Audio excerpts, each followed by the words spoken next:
बात आज की चैनल के कार्यक्रम आर पार में मैं सुधीर तोमर आप सभी का हार्दिक स्वागत और अभिनंदन करता हूं।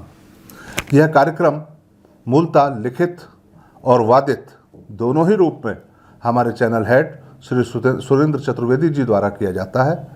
इसका प्रस्तुतिकरण वह बहुत लंबे समय से निरंतर करते आ रहे हैं, लेकिन उनकी अनुपस्थिति में मैं इस कार्यक्रम को अपनी आवाज़ दे रहा हूं।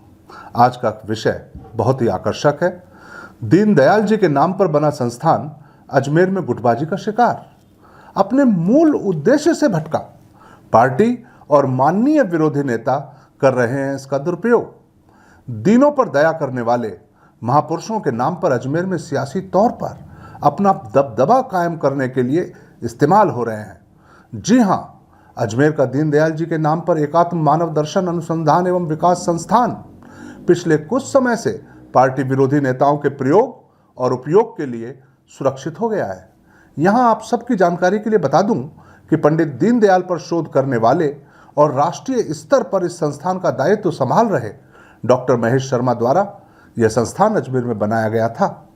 इस संस्थान का शुरुआत में दायित्व राज्य के सुप्रसिद्ध शिक्षाविद प्रोफेसर वीपी सारस्वत और आनंद सिंह राजावत को सौंपा गया था। इसका उद्देश्य प्रबुद्ध लोगों को आपस में जोड़ना और जन जन तक दीनदयाल जी के त्याग और समर्पण की जानकारी पहुंचाना था। संस्थान द्वारा साल में एकाध संगोष्ठी आयोजित की जाती थी। इसमें अधिकतर गैर राजनीतिक प्रबुद्ध लोग भाग लिया करते थे। शनै शनै यह संस्थान लगभग निष्क्रिय हो चुका था। अब अचानक पिछले 6 महीनों में इस संस्थान के शायद अच्छे दिन आ गए हैं। अब तो आए दिन इस संस्थान की तरफ से संगोष्ठियां होने लगी हैं। अब तक 4-5 संगोष्ठी पिछले 6 महीने में संस्थान के बैनर तले हो चुकी हैं। यह बात अलग है कि भले ही इन संगोष्ठियों में लोगों की संख्या 15-20 ही रहती है। आश्चर्य की बात यह है कि शुरुआती दायित्व संभालने वाले डॉक्टर वीपी सारस्वत कहीं दिखाई नहीं देते। उनका इन कार्यक्रमों से दूरी बनाना चर्चाओं में आ गया है। जानकारी लेने पर पता चला कि क्योंकि अब इस संस्थान में कथित तौर पर पार्टी विरोधी लोग ही सक्रिय हैं। कुछ सक्रिय लोग अब सारस्वत जी को कार्यक्रम की जानकारी ही नहीं देते, इसलिए चाहकर भी सारस्वत जी गोष्ठियों में भाग नहीं ले पाते। आयोजकों में से एक, जो भाजपा विरोधी गतिविधियों में लिप्त होने से निष्कासित किए जा चुके हैं, संस्थान का इस्तेमाल कुछ अलग मकसद से कर रहे हैं। अब इस संस्थान से शहर के दद्दू भी जुड़ गए हैं।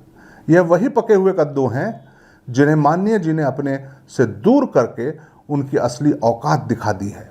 सुना है अब वे माननीय जी के विरोधी हो गए हैं। उनके डीडी संस्थान से जुड़ने के पीछे भी बहुत बड़ा कारण है। जानकारी में आया है कि माननीय के सामने यदि वह बिल्कुल निष्क्रिय हो गए तो शहर से उनका बचा खुचा वजूद भी खत्म हो जाएगा। सोची समझी रणनीति के तहत ही वे निष्कासित नेताजी के पाले में आकर इस संस्थान से जुड़ गए हैं। जल्दी जल्दी इस मंच पर संगोष्ठियां की जाने लगी हैं। उनकी गलतफहमी है कि इन संगोष्ठियों से विरोधी गुट की शहर में उपस्थिति बनी हुई है। माननीय जी के विरोधियों के पास और कोई विकल्प भी नहीं है और वे सब भी इसी कारण इस संस्थान से जुड़ गए हैं। लोगों का कहना है कि डीडी संस्थान अब पार्टी विरोधियों या यूं कहें कि माननीय विरोधियों का मंच बनकर रह गया है। पार्टी समर्पित बीपी सारस्वत ही अब तक इस संस्थान से जुड़े दिखाई दे रहे थे, परंतु जब वह भी आजा मेरी गाड़ी में बैठ जा गाने की तर्ज पर खुलेआम माननीय के साथ उनकी गाड़ी में बैठकर जयपुर चले गए, तो अब डीडी संस्थान पूर्ण रूप से केवल पार्टी अथवा माननीय विरोधी मंच बनकर रह गया है। 2 ध्रुवों के मिलन का मौका था अजमेर बार के शपथ ग्रहण समारोह कार्यक्रम का। अब पूरी शहर भाजपा में इस मिलन से खलबली मच गई है। जाहिर है कि शहर भाजपा में फिर एक बार नया गठजोड़ दिखाई दे रहा है। इस गठजोड़ की सबसे ज्यादा प्रतिक्रिया दक्षिण मुखी नेताओं में दिखाई देगी। दक्षिण में नेतागिरी करने वाले कई कानूनविद नेता कोर्ट में हुए शपथ ग्रहण कार्यक्रम में उपस्थित थे और 2 ध्रुवों के मिलन को यह दृश्य देखकर अचंभित भी। वैसे भी माननीय के जन्मदिन पर हुए कार्यक्रम में दक्षिण मुखी कई कद्दावर नेताओं ने उपस्थिति दर्ज करवाकर राजनीतिक चहल पहल बढ़ा रखी है। शहर भाजपा में लगभग सभी ताकतवर धड़े माननीय जी के साथ होने से यह तय है कि आने वाले समय में भाजपा के प्रदेश संगठन में माननीय का दबदबा बढ़ेगा। राजनीतिक नियुक्तियों में भी उनके लोग ही समायोजित होंगे। फिलहाल दीनदयाल बिरुद संभारी, हरऊ नाथ मम संकट भारी। आज इतना ही, फिर मिलेंगे अगली कड़ी में। बहुत बहुत आभार, धन्यवाद।